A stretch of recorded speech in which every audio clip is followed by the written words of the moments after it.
Hey, what's going on, everybody? Jamie MacDonald here, and I decided that I wanted to share a video on maybe my workflow or some of my post processing, kind of just how I do what I do.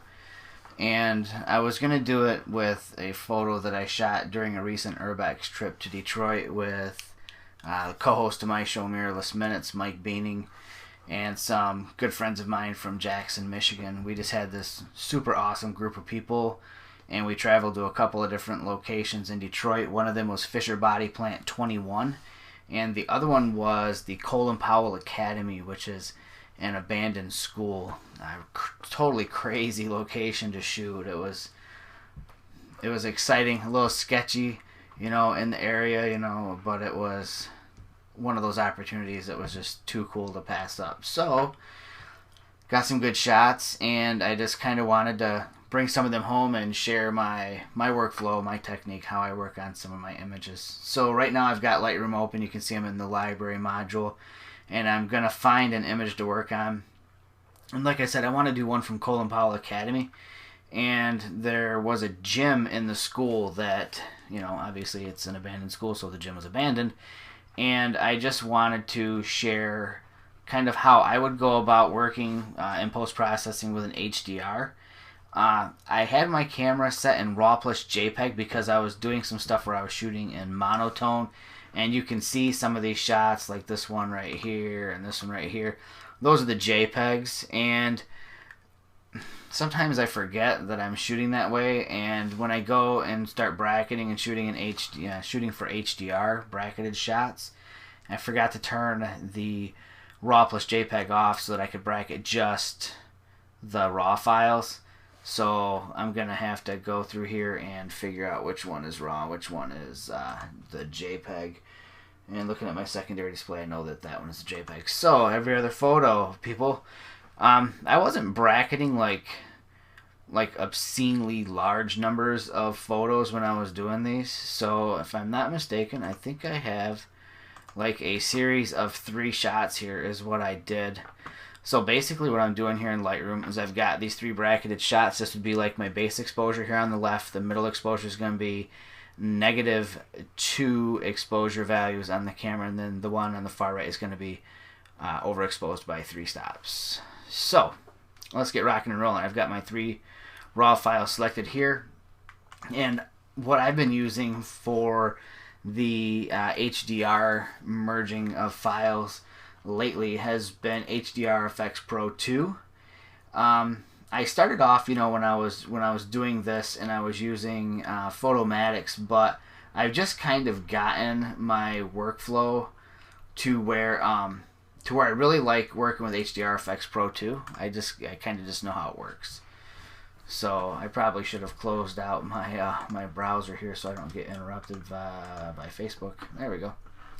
So now we're shooting out the RAW files into HDR Effects Pro 2, and sometimes by default it's not going to correctly realize what your exposure values are. See, it's defaulted here to -1. It's actually -2, and let me put this one at 2, and you'll notice that once I've done that, on the screen you can see before I had this weird haze to it, and it's just, I don't know, just something funky in the software. If you don't have your exposure value spacing right, then you get these weird like artifacting and just funky looks from it. So there they are, and we're going to generate the HDR file. And what I'll do here is, lots of times I just kind of start off with one of the default presets, and then I'll just kind of custom tailor it in the tonality section over here to the right, and that's pretty much all I work in, to be honest with you. So just looking over here, and these presets on the left, the preset library, the one that, just looking at this small thumbnail view, the one that looked like a good starting point for me was going to be the one that is labeled as Deep 2. It kind of has like a nice vignette to it, and I just liked it the way that the colors kind of stood out. So what I'm going to do, one of my favorite things to do when working with these HDRs, I know that the big thing with HDR is that we're supposed to be extracting all of the exposure information that we can by bracketing shots. And what that means is taking all your shadows and lightening them up so you get all the details out of them. But I do something kind of different than a lot of people maybe, and I'll come over here to the tonality box. And the blacks, you can see they're cranked up to 100%, and that basically just gives you all the detail in your shadows. If you look over here to the right hand side in this doorway, you can actually see detail in there, you know. And if I zoom in here, we'll go to like 200% and just move over here, and you can see there's detail in here. I can see this little block of white over here and something hanging from the wall right there. So that's the benefit of actually boosting your blacks way up. You know, you get all that detail. But what I'm going to do is I'm going to actually darken them up. And I think it lends a, I'm going to say like a richness to the image. And let me just zoom out a little bit more. There we go.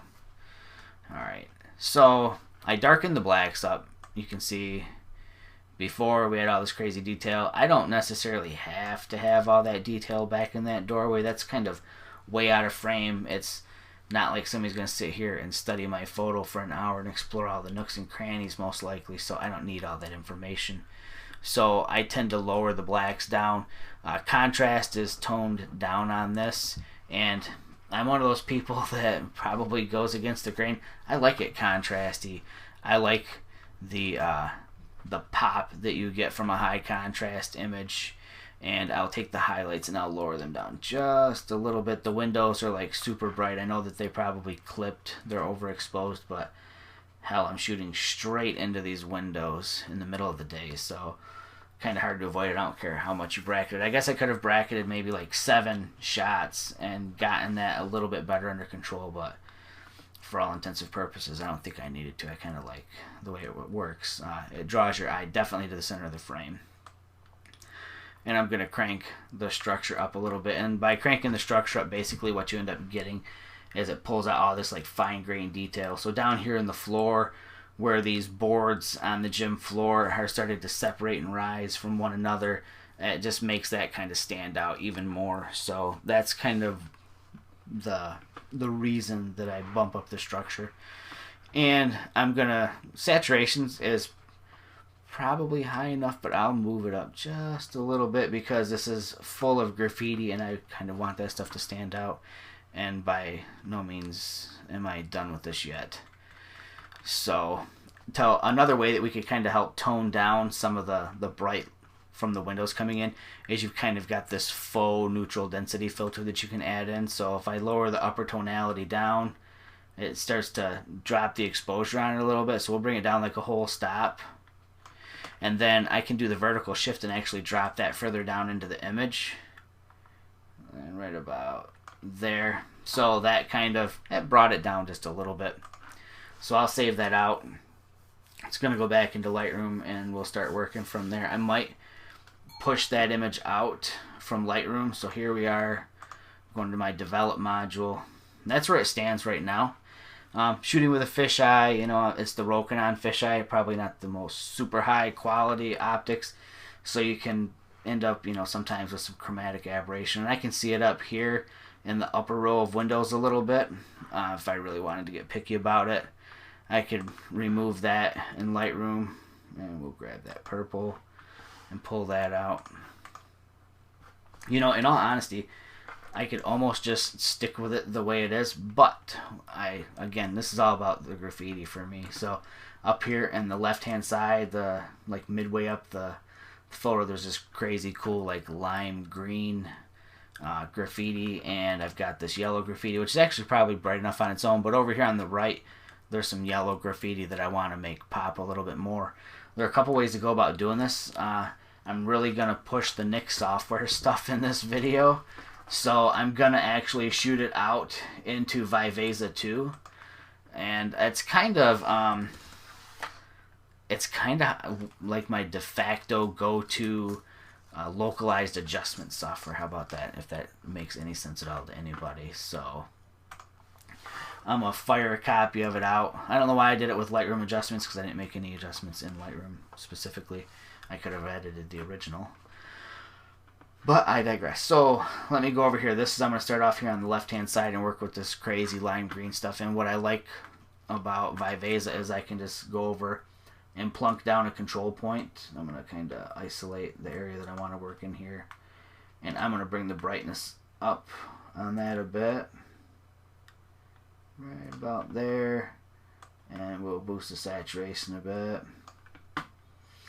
And that's probably good. And then what I'll do is I'll hit Command D to duplicate that. Actually, I think I might duplicate it one more time, and I might see what I can do over here. And see, you know, it's not doing anything for me. The cool thing with Viveza is I can drag this little localized adjustment brush around and just kind of get a look at what it's going to do in different spots. And it's not doing anything for me over there, but I know I wanted to make that pop, which it really does. And I think I'm cool with that, you know. I like the way it's turning out here. Maybe I'll duplicate it one more time and... No, okay, I'll duplicate it 2 more times because that second one really did it for me there. We'll see what we can get out of this corner here. I'm good. So I like that. So I'll just save it out. And it's going to pop back into Lightroom. There we are. We've got our graffiti that's up here to the right and the upper right and then the upper left. And that's just kind of how I work, you know. And before I shoot it out, you know, I might do another little adjustment to my exposure, fine-tune it a little bit here in Lightroom. It's a really great photo. I think personally the way it stands right now, it might be a little offensive to some people. Some of the graffiti here is not so much graffiti as it is probably just a kid coming in here and spray painting, you know, vulgarities. So I could probably go in and clone that stuff out in Photoshop, but I'm not going to do that because this is how the scene was when I was there. So that's kind of it, everybody. I mean, that's just a quick down and dirty how I would edit a photo really quick in Lightroom. So I've got, what, maybe like 6-7 minutes invested into this photo. And from here, I would just fire it out straight to Flickr. And what the heck? Let's just do that now. So we'll export it out. And I'll shoot that out to Flickr. I guess I'm showing you my entire workflow. And this is the part where I sit here and rack my brains about what I'm going to title it. Because I'm one of those people that I have to title every single photo I make. So we'll just title this one Game Over. Because I'd say that's what it is. And here's where I would just pick out what category I want it to go into. And I've got a building and structures one, and I've got an EM one, and I've got a Rokinon one, and I've got an urban exploration one, and I will send out a tweet, and I will call it, let's see, hashtag it DTW for Detroit, and we'll do Urbex. And that's pretty much it. And then I will fire that one out to the old interwebs. Oh, it's going to save it to my exports folder here. It's rendering and it's shooting out. And while it's doing that, I am going to say, take care, everybody. And thanks for tuning in. Bye.